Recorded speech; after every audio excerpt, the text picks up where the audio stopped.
Saudara Menteri Keuangan Purbaya Yudi Sadewa ancam akan tarik kembali anggaran kementerian yang tidak optimal melakukan belanja atau menyerap anggaran. Apa implikasi dari pernyataan Menteri Keuangan ini? Akankah kementerian bisa lebih efektif dan efisien dalam menggunakan anggaran mereka?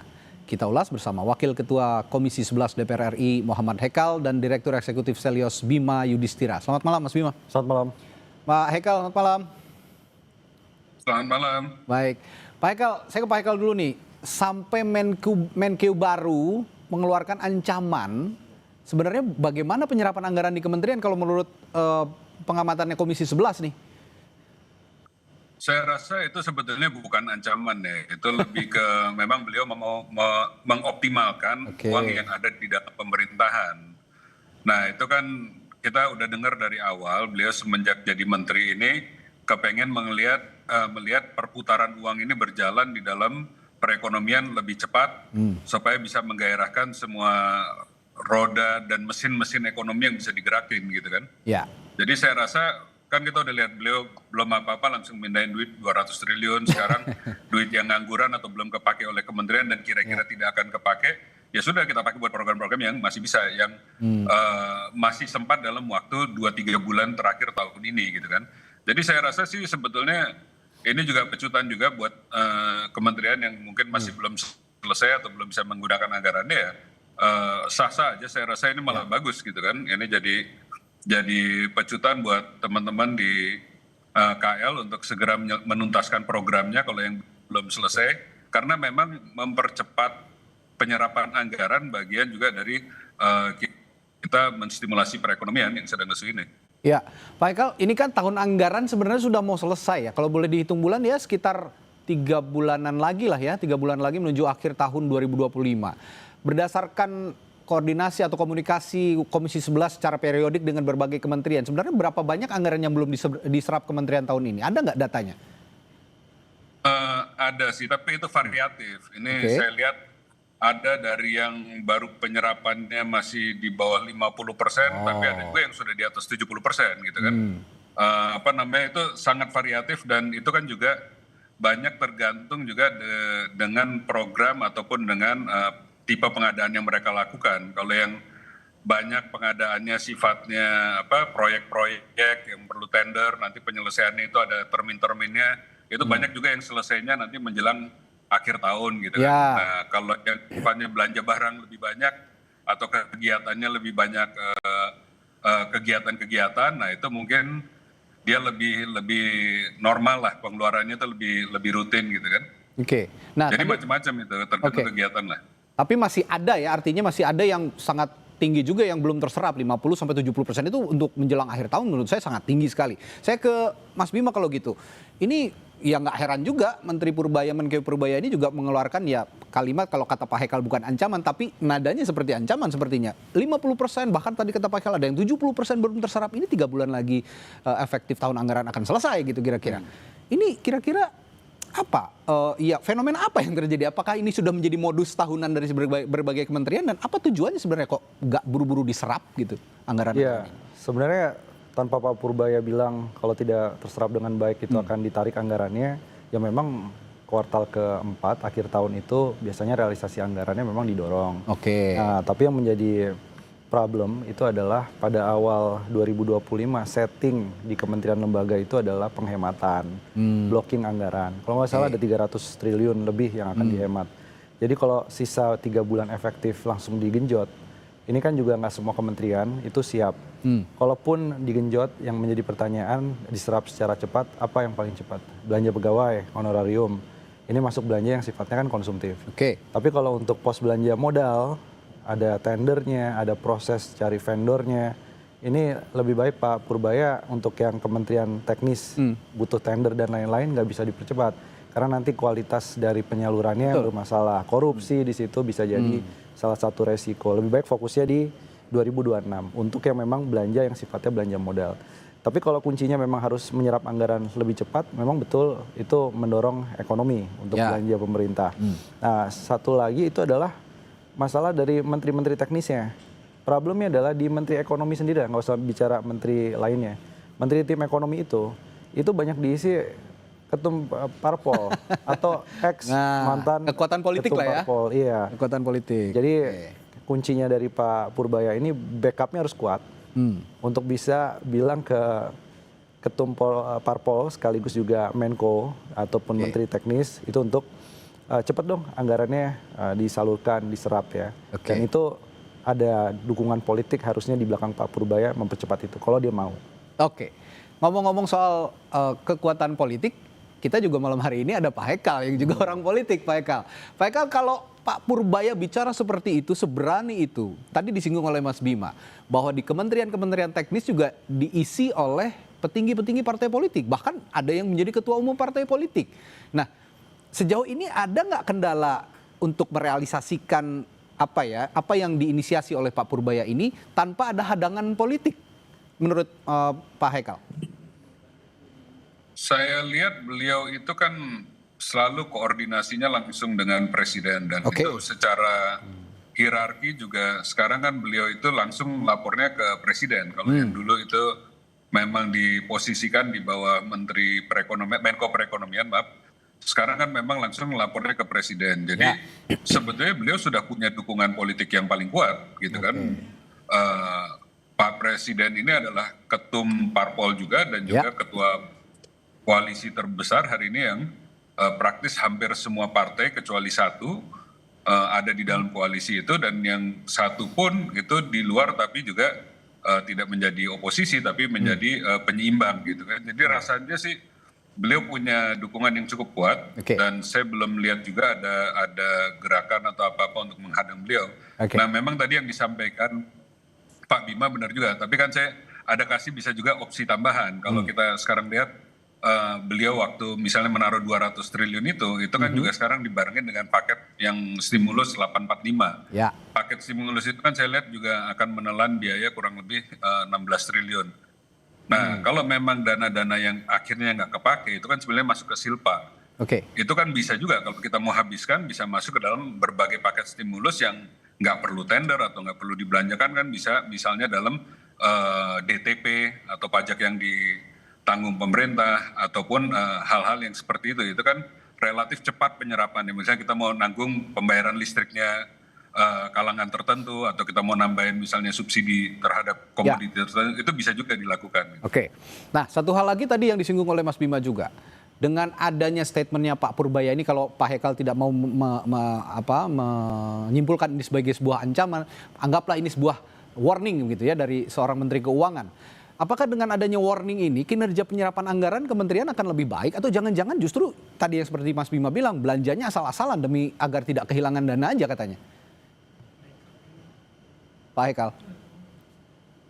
Kalau saya rasa belanja asal-asalan juga nggak berani ya, itu kan semua ada prosedurnya dan ada resiko hukumnya juga Pak. Hari ini kan kita bukan hanya resiko hukum tapi juga resiko sosial. Kalau kita belanja ugal-ugalan sebelum ada hukum ada resiko sosial. Kita ini semua udah mulai mengalami hal-hal itu, apalagi DPR baru-baru ini kan. Jadi saya rasa kita tetap harus tertib administrasi, kita juga harus menjaga kredibilitas daripada kebijakan fiskal kita. Nah, saya rasa sih sebetulnya mereka ini kan semua sudah, ASN kita sebetulnya sudah cukup terlatih lah, dan memang ada program-programnya, tinggal mereka melakukan percepatan. Saya rasa tahapannya ini mereka masih cukup waktu, ini baru bulan September.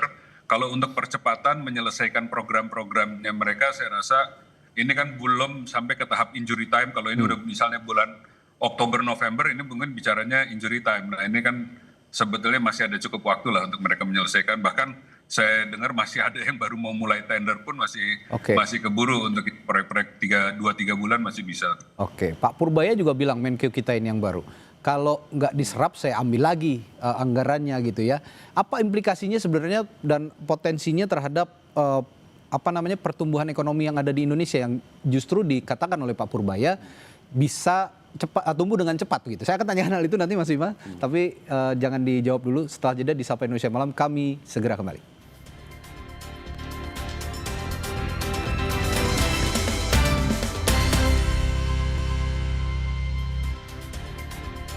Kembali di Sapa Indonesia Malam. Tadi sebelum jeda saya bertanya ke Mas Bima soal ultimatum yang dikeluarkan oleh Menteri Keuangan kita, Pak Purbaya, untuk menarik kembali anggaran jika anggaran itu tidak terserap dengan optimal sampai bahkan Oktober, dia kasih tenggat waktu sampai Oktober. Sebenarnya dampak potensial dari penarikan anggaran ini terhadap pertumbuhan ekonomi tentu saja yang juga sebenarnya dicanangkan oleh Pak Purbaya bisa tumbuh dengan pesat gitu ya di akhir triwulan tahun 2025 ini. Apa dampak potensialnya? Ya, ini pertanyaannya adalah kalau dia sudah mengambil anggaran yang tidak cair dari kementerian lembaga karena lambat misalnya dipindahkan ke paket kebijakan. Oke. Perlu berapa lama nih paket kebijakannya? Kecuali bentuknya adalah model seperti bansos tunai. Jadi begitu ditarik kemudian langsung dikembalikan kepada penerima bantuan atau penerima manfaat. Tapi itu pun kalau bentuknya misalnya masih bantuan pangan itu ada jeda. Artinya tidak optimal juga, belum tentu optimal kalau ditarik ke alokasi program lainnya. Yang kedua itu kan sekali lagi ini adalah mode sebelumnya efisiensi anggaran. Itu kalau menteri-menteri teknisnya disuruh menyerap, bahkan sebagian mungkin bilang begini, Pak Purbaya tambah dulu anggarannya, yang kemarin di blocking kembalikan dulu. Balikin dulu. Ya baru kemudian ngomong soal serapan anggaran. Nah tapi dari sisi Pak Purbaya sebagai Menteri Keuangan, sebenarnya yang harus disiapkan adalah kalaupun ditarik, sebagian harus disisakan untuk front loading anggaran di awal 2026. Untuk biaya yang sifatnya rutin, belanja operasional, gaji pegawai, itu di awal tahun. Karena kita ngelihat nih di akhir-akhir tahun sampai awal tahun ke depan, mungkin kompetisi untuk narik surat utang, untuk mendapatkan pembiayaan itu memang agak challenging, agak menantang. Ya, bunganya juga mungkin lebih tinggi. Lebih tinggi, iya. Ya, dia siapin silpa lebih banyak lagi di 2026. Nah, tadi juga sempat disinggung oleh Mas Bima, kalau ditarik dialihkan ke sektor lain. Ini saya mencontohkan mungkin yang bisa dialihkan ke infrastruktur mungkin ya, atau juga mungkin ke subsidi tadi kayak bantuan sosial dan segala macam. Tapi bagaimana pengaruhnya ke defisit APBN dan utang negara kalau gitu? Ya, itu dia. Kalau ditarik, ini kan artinya ditarik dan langsung dibelanjakan. Sementara satu lagi variabel yang belum disebut dari tadi adalah soal penerimaan pajaknya bagaimana. Ya betul. Kalau penerimaan pajaknya oke dan naik ya, maka tidak ada persoalan karena hanya menggeser anggaran. Tapi kalau misalnya awalnya anggaran itu memang ingin disisakan untuk jaga-jaga agar defisitnya tidak sampai menyentuh misalnya di bawah 3%. Tapi kalau semua harus dibelanjakan secara penuh dengan kondisi penerimaan pajak yang bahkan kondisi ke depan masih akan tertekan dari pajak dan juga penerimaan negara bukan pajak, maka alangkah bijaknya alokasinya ini yang nanti kita tanya ke Pak Purbaya. Berapa banyak tiap bulan ya, nanti harapannya setiap bulan itu akan dilaporkan menteri mana saja yang serapannya masih rendah. Yang kedua, kalaupun ditarik anggarannya itu dibelanjakan untuk apa. Kemudian disiapkan silpa untuk jaga defisit anggaran itu berapa. Ini harus transparan. Tapi harapannya Pak Purbaya kan kemarin BGN yang serapannya masih di bawah 15%. Itu akan dibuat press conference tiap bulan, kepala BGN-nya akan dipanggil. Harapannya semua menteri bisa begitu deh. Dan nanti yang kita tunggu dari Pak Purbaya soal transparansi serapan anggaran ini adalah APBN kita. Ini banyak yang lagi nunggu APBN kita karena di situ serapan belanja, utangnya butuh berapa, penerimaan pajaknya berapa. Itu yang harus kemudian rilis kembali sehingga publik bisa memantau kualitas belanja. Sebenarnya ini kan langkah yang akseleratif gitu ya. Saya ke Pak Hekal, ini langkah yang akseleratif. Tadi kita singgung kurang lebih pertanyaan saya mirip-mirip nih. Anggaran dialihkan ke program yang lebih bermanfaat untuk publik misalnya, untuk rakyat. Yang salah satunya tadi disinggung program pemerintah seperti MBG atau Kopdes misalnya. Nah Pak Hekal, kalau begitu untuk supaya itu teraplikasikan dengan cepat, mekanismenya kira-kira gimana? Dan apa yang akan Anda utarakan juga ketika mungkin nanti berkoordinasi dengan Menteri Keuangan soal ini? Jadi kalau saya lihat ini kan sebetulnya Pak Menteri ini jadinya agak lambat di tahun ini gitu kan. Jadi udah hampir 2/3 tahun lah beliau terus jadi menteri melanjutkan apa yang sudah dirintis oleh pendahulunya. Bahkan waktu beliau jadi ini sudah di dalam pembahasan APBN. Jadi kalau kita benar-benar mau lihat beliau ini seperti apa, itu kan kita bicara nanti tahun depan. Tahun depan itu pun baru benar-benar yang hasil rancangan APBN-nya beliau nanti tahun depannya lagi gitu kan. Tahun ini kan beliau sebetulnya melanjutkan rumusan yang sudah paruh jalan, malah udah tinggal ketok aja gitu kan. Jadi saya lihat kalau tahun ini khususnya beliau mengoptimalkan dari apa yang sudah terjadi. Tahun depan pun nanti beliau sudah berusaha mengoptimalkan dari rancangan yang sudah didesain oleh pendahulunya beliau gitu kan. Nah makanya tadi bahasa front loading, semua anggaran yang nggak terpakai oleh kementerian manapun kan memang jadinya silpa dan nanti masuknya ke rekening juga gitu kan. Nah ini kan tadi benar juga, kita kan juga harus lihat dari segi penerimaan. Nah memang penerimaan kita menurut kita data yang terakhirnya kan belum dapat nih, kalau nggak salah sebentar lagi akan mau dirilis juga. Ada perbaikan, walaupun dia nggak sebagus tahun lalu, kan kita dengar penerimaan pajaknya memang agak drop, tapi bulan demi bulan membaik gitu kan, dan dengan semenjak ada Pak Dirjen baru, angkanya membaik terus. Nah mudah-mudahan ini kan bisa mengejar terus. Jadi sebetulnya itu kan beliau pasti melakukan matching gitu, dari yang penerimaannya berapa dan kira-kira nanti ada kelebihannya berapa. Nah ini kan nanti bisa dihitung, semakin dekat ke akhir tahun semakin kelihatan. Nah tinggal apakah kelebihan duit ini kan bisa macam-macam. Tadi bisa kalaupun nggak sempat nih mau dibelanjakan atau diputar tempat lain, bisa juga kita mengurangi penerbitan utang-utang baru. Seperti yang kemarin dilakukan, oke lah ini kelebihan SAL kita pakai buat mengurangi defisit deh, 80 triliun kita arahkan buat mengurangi defisit. Bisa juga dipakai seperti itu. Nah ini kan semua juga meringankan APBN, tinggal kita pilih. Rasanya ini jadi banyak bahan setelah setiap hari kan Pak Purbaya ini banyak ide-ide baru nih sebagai Menteri Keuangan. Rasanya ini kita punya celengan banyak nih buat manggil dalam raker untuk kita diskusikan. Ya, celengan dari Silpa juga itu lumayan ya. Berarti kalau memang tadi dalam tanda kutip Pak Purbaya ini patroli ke kementerian-kementerian yang tidak bisa menyerap anggaran, itu bisa jadi modal untuk tahun berikutnya. Nah, tapi terakhir saya ke Mas Bima, saran Anda sendiri untuk Pak Purbaya sebagai Menq supaya patroli ke kementerian lembaga ini bisa lebih efektif, misalnya dalam hal monitoring atau insentif gitu, bagaimana? Ya, yang paling penting harus diyakinkan secara teknis di kementerian bahwa memang anggaran ini sebenarnya bisa terserap. Dan nanti akan ada asistensi dari Kementerian Keuangan.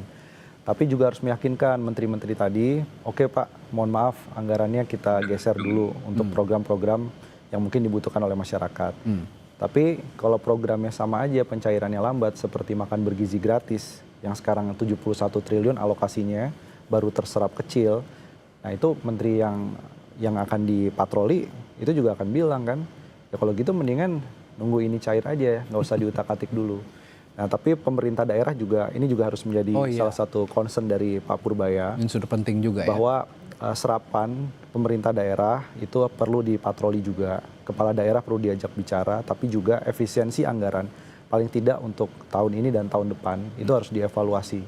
Karena pemerintah daerah bukan masalahnya serapan rendah sekarang, tapi anggarannya kurang.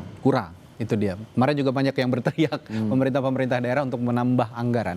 Tapi terlebih ini diskusi kita malam hari ini untuk langkah Pak Purbaya yang akseleratif sebenarnya patut diapresiasi ya Mas Bima. Cuman ya tadi itu kita melihat ada beberapa hal yang harus diperhatikan oleh Pak Purbaya. Kalau Pak Purbaya minta Oktober, ya sepertinya tidak akan mungkin semua kementerian juga bisa menerapkan itu ya Mas Bima ya kira-kira. Tapi ya positifnya kalau memang diambil kembali, tadi kata Pak Hekal, dapat celengan silpanya banyak juga untuk amunisi di tahun depan. Semoga ini bisa teraplikasi dengan baik, langkah akseleratif yang dilakukan oleh Menteri Keuangan. Sekali lagi tentu saja untuk menjadikan program-program pemerintah ini langsung mengena ke publik gitu. Terima kasih Mas Bima Yudhistira sudah bergabung di Sapa Indonesia Malam, juga Pak Hekal sudah bergabung melalui sambungan virtual di Sapa Indonesia Malam berbagi pandangannya. Terima kasih Bapak-Bapak, sehat selalu, sampai jumpa lagi.